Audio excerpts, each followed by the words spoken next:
Et avant la lecture que je vous propose pour notre méditation ce matin, je vous invite à la prière. Esprit d'amour, esprit de joie, esprit de paix, brillons-nous ce matin comme une flamme que rien ne puisse éteindre. Esprit de lumière, esprit de vérité, éclaire pour nous la parole que nous allons entendre et conduis-nous dans la vérité. Amen.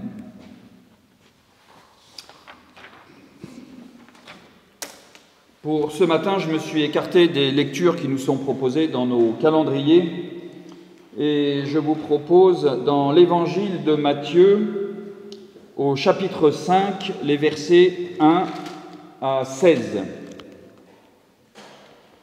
Voyant les foules, Jésus monta sur la montagne, il s'assit et ses disciples vinrent à lui. Puis il prit la parole et se mit à les instruire. Heureux les pauvres en esprit, car le royaume des cieux est à eux. Heureux ceux qui pleurent, car ils seront consolés. Heureux ceux qui sont doux, car ils hériteront la terre. Heureux ceux qui ont faim et soif de justice, car ils seront rassasiés. Heureux ceux qui sont compatissants, car ils obtiendront compassion. Heureux ceux qui ont le cœur pur, car ils verront Dieu. Heureux les artisans de paix, car ils seront appelés fils de Dieu. Heureux ceux qui sont persécutés à cause de la justice, car le royaume des cieux est à eux. Heureux êtes-vous lorsqu'on vous insulte, qu'on vous persécute et qu'on répand faussement sur vous toutes sortes de méchancetés à cause de moi. Réjouissez-vous et soyez transportés d'allégresse, parce que votre récompense est grande dans les cieux. Car c'est ainsi qu'on a persécuté les prophètes qui vous ont précédés. C'est vous qui êtes le sel de la terre, mais si le sel devient fade, avec quoi le salera-t-on ? Il n'est plus bon qu'à être jeté dehors et foulé aux pieds par les gens. C'est vous qui êtes la lumière du monde. Une ville située sur une montagne ne peut être cachée. On n'allume pas une lampe pour la mettre sous le boisseau, mais on la met sur le porte-lampe, et elle brille pour tous ceux qui sont dans la maison. Que votre lumière brille ainsi devant les gens, afin qu'ils voient vos belles œuvres et glorifient votre Père qui est dans les cieux. Éternel, ta parole est une lampe à mes pieds et une lumière sur mon sentier. Amen.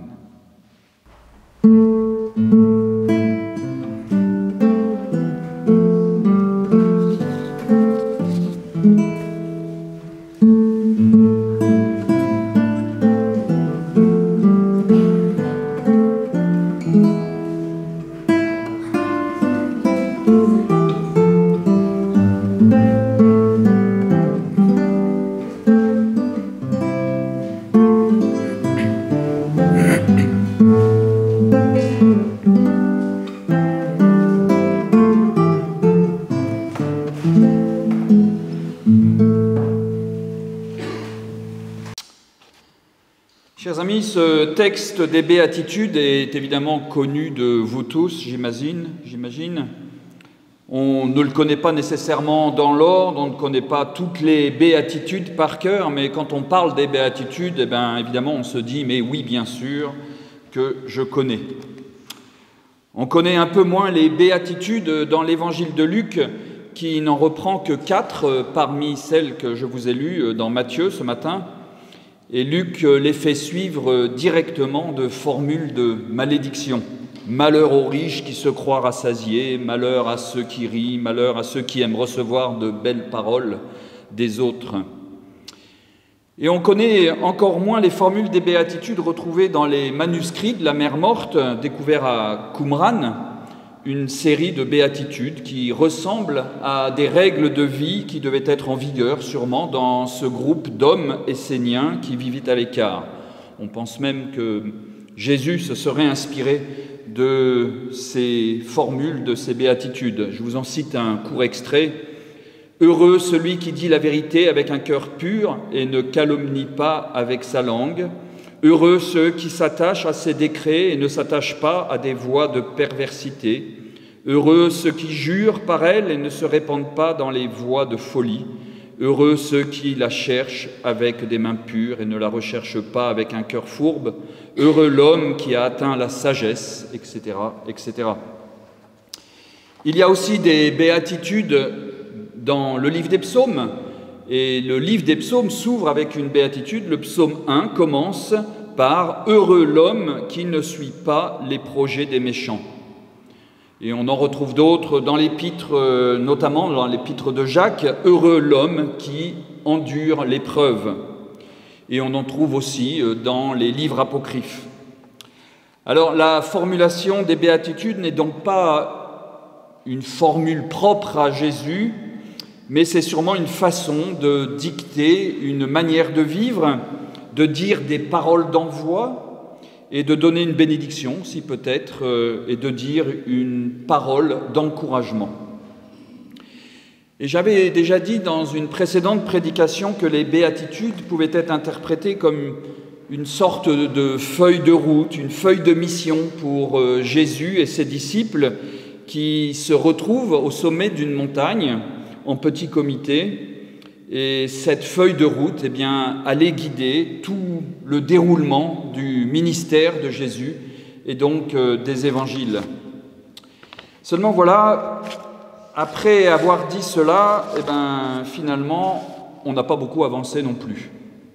Comment se laisser toucher par ces belles phrases? Comment faire pour que cela devienne aussi notre feuille de route dans notre vie de chrétien au XXIe siècle? Comment lire ces béatitudes pour que nous les recevions, nous aussi, pour notre vie?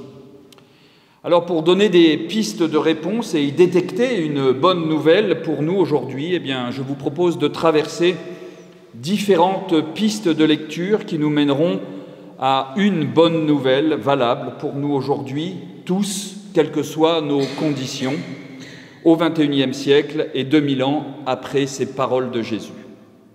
Alors tout d'abord, vous le savez sûrement, certains traducteurs, comme celle d'André Chouraki dans sa Bible, ne traduisent pas par « heureux ceux qui pleurent parce qu'ils seront consolés », mais par « en marche ceux qui pleurent parce qu'ils seront consolés ».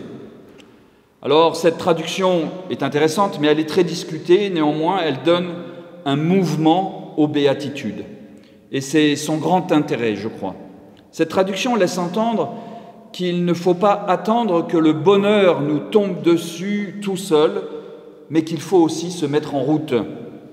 Elle permet même de comprendre que Dieu désigne ce qui nous met en mouvement dans un mouvement de création.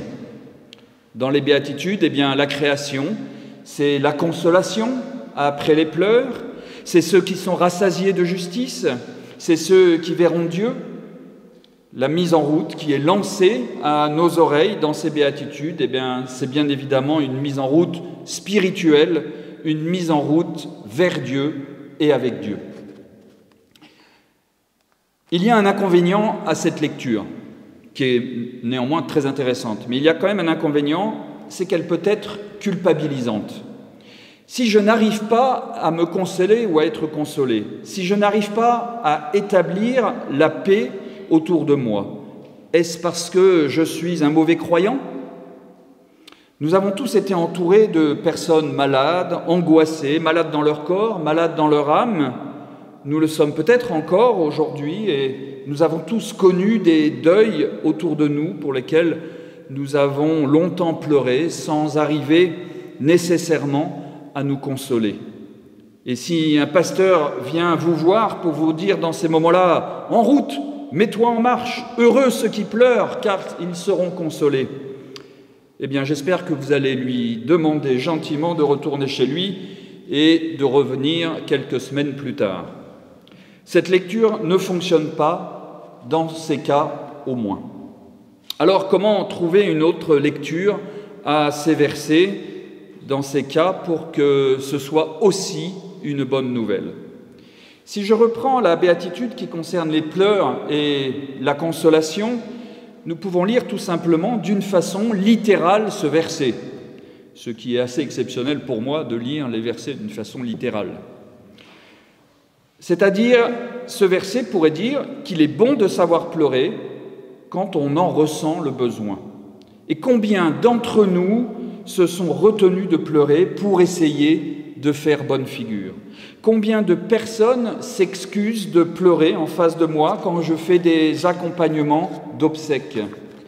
Combien de fois ai-je essayé aussi de retenir mes larmes dans des situations dramatiques que je devais accompagner? Parce qu'un pasteur ne doit pas pleurer, en tout cas, c'est ce que je croyais. Ce que nous dit cette béatitude, c'est que pleurer mène déjà vers la consolation. Pleurer fait partie de la consolation. Pleurer est nécessaire pour la consolation. Mais cette façon de lire les béatitudes ne fonctionne pas toujours. Il y a des personnes qui pleurent toute leur vie, un enfant trop tôt disparu, un parent, un frère, une sœur, un conjoint, et les pleurs n'y font rien. La peine, la douleur est toujours présente et la consolation ne vient pas. Y a-t-il donc une autre façon encore de lire ces béatitudes? Eh bien, je crois que oui. Je crois qu'il y a une lecture qui peut nous toucher tous, aujourd'hui comme demain, dans toutes nos situations de vie. Pour comprendre cette lecture, il faut d'abord replacer les béatitudes dans leur contexte. Jésus s'est mis à l'écart des foules. Il est monté sur une montagne avec seulement ses disciples. Il donne ses béatitudes aux disciples exactement comme Dieu a donné à Moïse les 10 paroles, le décalogue. Ensuite, il s'adresse seulement à ses disciples, qui finalement n'ont pas l'air mal portants. Les disciples donnent l'impression d'être déjà en chemin vers le royaume de Dieu en suivant Jésus dans son ministère. C'est ce qui m'a fait dire que ces béatitudes forment l'ordre de mission des disciples quand ils se mettront en route. Mais comment appliquer cet ordre de mission? Eh bien, tout simplement en considérant que ce petit mot au début des béatitudes, que l'on traduit par « heureux » ou par « en marche », peu importe, ce petit mot s'adresse à nous. Ce sont les disciples que Jésus interpelle en les appelant « heureux ». Toi qui es heureux, vous qui êtes heureux. C'est nous, c'est moi que Jésus interpelle en nous appelant heureux et qu'il appelle à nous mettre en route. Ici, être heureux ne s'agit pas d'un sentiment émotionnel qui consisterait à être heureux parce que je reviens de vacances et qu'il fait beau et qu'il fait chaud. Ici, heureux dans son sens évangélique et dans sa traduction littérale veut dire c'est celui qui possède une joie intérieure, incapable d'être affecté par les circonstances qui l'entourent. C'est la traduction littérale de ce petit mot grec « makarios ». C'est parce que je reconnais ma joie d'être rencontré par le Christ dans les évangiles que je peux me mettre en marche, que je peux me mettre en route pour aller vers ceux qui pleurent, pour essayer de les consoler, sans douter un instant que cette rencontre portera ses fruits. J'entends dans ces béatitudes que si je suis heureux au sens des évangiles, si je me suis mis un jour en marche parce que j'ai rencontré l'évangile, que j'ai pu donner du sens à ma vie, à cette rencontre avec l'évangile, eh bien je dois aller témoigner de cette rencontre.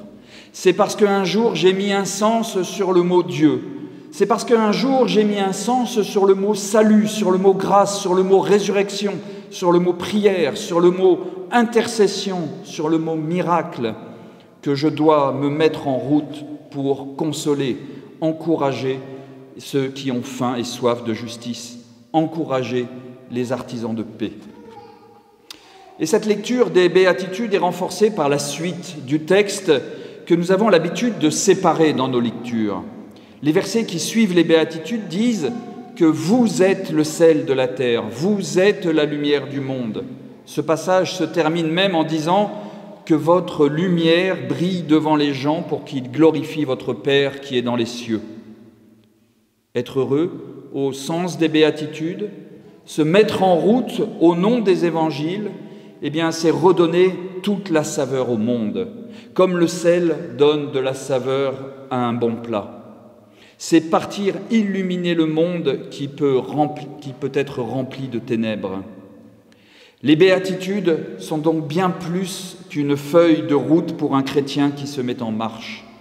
Les béatitudes et le discours sur la montagne, c'est la définition même de la foi, de la confiance que nous mettons dans ce que nous nommons Dieu. La foi qui fait naître en nous cette joie intérieure nous mène sur le chemin de ceux qui pleurent pour redonner de la saveur à leur vie tourmentée. C'est partir témoigner autour de nous de cette vie qui nous anime pour que d'autres découvrent en eux le royaume des cieux. C'est partir à la rencontre de ceux qui se battent pour la justice, pour les encourager dans ce combat. Vous le voyez, vous l'entendez, le discours sur la montagne et ses béatitudes, c'est notre confession de foi aujourd'hui. C'est ce en quoi nous croyons.